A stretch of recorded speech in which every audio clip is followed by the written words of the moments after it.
সমষ্টিত তেখেতে কৰিব মই মাত্ৰ আপোনালোকক জনাব খুজিছো যে আমি ৰাইজৰো কাম কৰো সমাজৰো কাম কৰো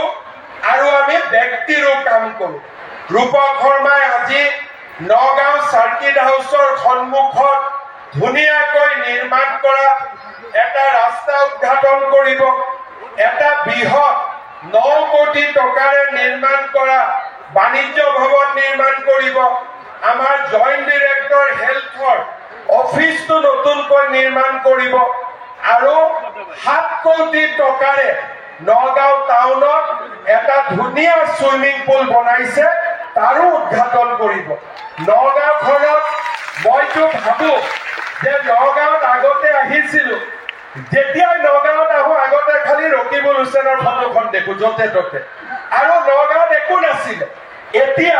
ৰূপক শৰ্মাৰ দিনত ৰূপকৰ ফটো কম দেখো সাৰ্কিট হাউচ আমাৰ ষ্টেডিয়াম সুইমিং পুল ৰাস্তা নগাঁৱৰ উন্নতি আমি বেছি দেখো মই ঠিক কৈছো নে নাই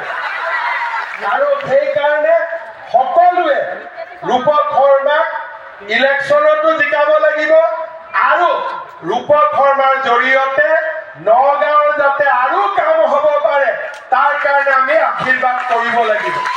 ডিচেম্বৰ মাহত বা জানুৱাৰী আমাৰ কেন্দ্ৰৰ গৃহমন্ত্ৰী ডাঙৰীয়া আহিব বটদ্ৰৱাত আমি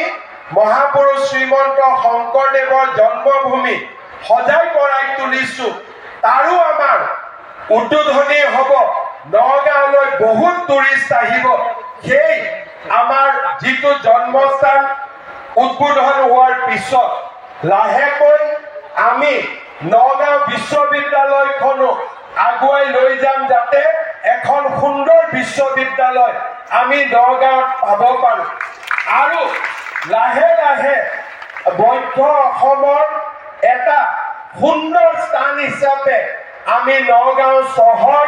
আৰু নগাঁও বটদ্ৰৱা সমষ্টিক গঢ়ি তুলিম আপোনালোকে আশীৰ্বাদ কৰিব আপোনালোকৰ আশীৰ্বাদ থাকিলে আমি হিমালয় সদৃশ বাধা থাকিলেও তাকো আমি অতিক্ৰম কৰি যাম কাৰণ যিজনৰ ওপৰত